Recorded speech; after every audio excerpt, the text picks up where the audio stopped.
Have you ever wondered what happens to the giants of the sea when their journey is over? Every year, billions of dollars worth of ships are deliberately destroyed. This is the end of the line for some of the world's largest machines. Ships that once carried millions of passengers and trillions in cargo, now reduced to scrap metal. This is the story of how global events can bring even the mightiest industries to their knees, and how destruction can, in a strange way, be a form of rebirth. Not long ago, vessels like the Carnival Imagination symbolized leisure, luxury, and global connection. Imagine these cruise liners gliding through tropical waters, people laughing on decks, bands playing, sunlight shimmering on the waves. They were floating cities of fun, promising escape and adventure. Today, many of these same ships are being torn apart on the shores of South Asia, victims of an industry in crisis. How did it come to this? How did these symbols of joy end up in a graveyard? The turning point was the global pandemic. When the world shut down, international travel froze almost overnight. Cargo slowed to a trickle. Passenger demand vanished completely. Suddenly, thousands of ships, from majestic cruise liners to hardworking cargo carriers, became too expensive to simply keep afloat. Mooring fees, maintenance, and crew salaries. These costs don't stop even when the ship does. For an industry built on constant motion, this standstill was a death sentence. It wasn't just cruise ships. Cargo carriers, oil tankers, and merchant vessels, the silent, tireless backbone of global trade, found themselves without purpose. Think about it. Nearly 90% of everything you own, from your phone to the clothes on your back, likely traveled on one of these ships. When they stop moving, the world stops with them. We saw empty ports, idle cranes frozen in silence against the sky, and mountains of shipping containers stacked high with nowhere to go. This wasn't just a shipping problem. It was a global economic crisis in the making, revealing just how fragile our interconnected world really is. For an industry that moves the vast majority of the world's goods, this was catastrophic. Shipping companies faced a brutal choice: keep paying to maintain a fleet of useless, gigantic machines, or cut their losses. For many, the decision was clear. They sent their ships on one last voyage, not to a bustling port, but to the ship-breaking yards of places like Chittagong in Bangladesh, Alang in India, and Gadani in Pakistan. Here, a completely different industry thrives on the demise of these giants. Now, these ships are being dismantled not for repair, but for survival. Shipbreaking has become the final dramatic chapter in a global story of collapse and, in a way, renewal. The steel from these hulls will be melted down and repurposed, perhaps to build new buildings, cars, or even the next generation of ships. It's a brutal, dangerous, and often controversial process, but it's also a stark reminder of the life cycle of everything we build.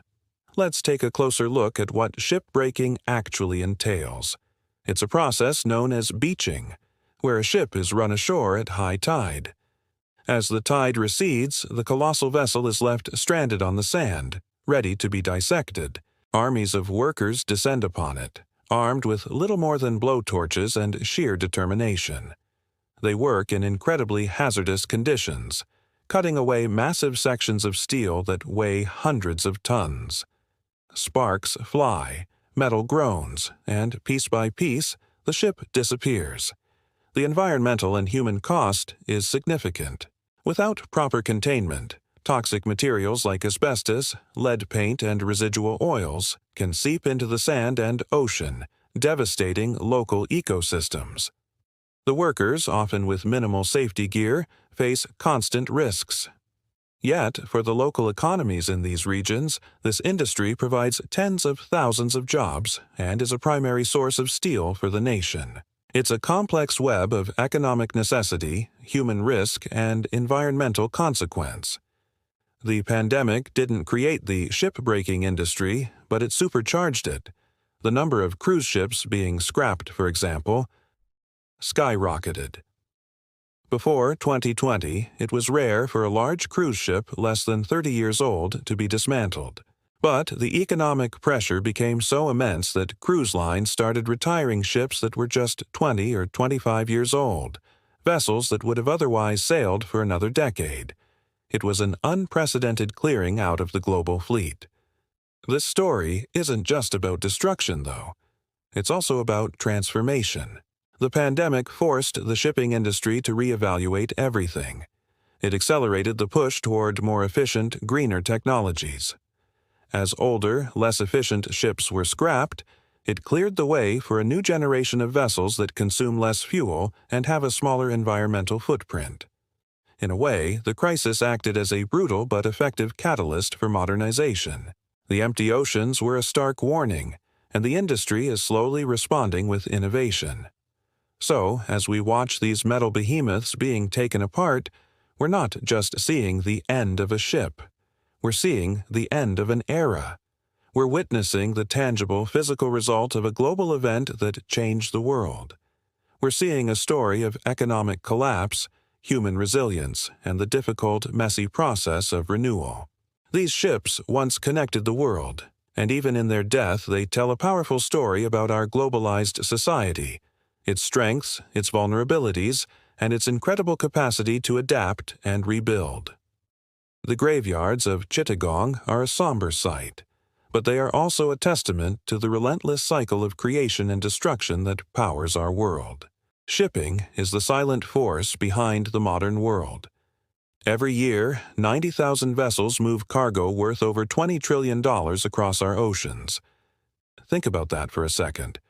Almost everything you own, from your phone to the clothes you're wearing, has likely spent time on one of these giants. A single cargo ship can carry more than 20,000 containers. That's the equivalent of hundreds of trains or thousands of trucks. When you look at the sheer scale, it's clear. There's simply no substitute for sea freight. It's the backbone of global commerce, connecting producers and consumers across continents. But what happens when the global economy slows down? The ships stop moving. Maintaining these colossal vessels while they sit idle costs millions. So, companies are forced to cut their losses in the most dramatic way possible, by cutting the ships apart. This process, known as shipbreaking, often happens in places like Bangladesh, where workers dismantle these steel behemoths by hand under the harsh sun. Every ship that gets scrapped weakens the global fleet. As the number of vessels shrinks, the entire system feels the strain. Trade becomes more expensive as demand for limited space drives up prices. It becomes slower, with longer waits for available ships. And most critically, it becomes more fragile, more susceptible to disruptions. What we're seeing isn't just a few ships being taken out of service. It's a potential crack in the foundation of our supply chains. The loss of these ships isn't just industrial waste. It's a warning. Our global supply chains have been built for maximum efficiency, but efficiency without resilience breaks easily. The sight of these rusted hulls, once the titans of the sea, now being picked apart piece by piece, is a stark reminder of that vulnerability.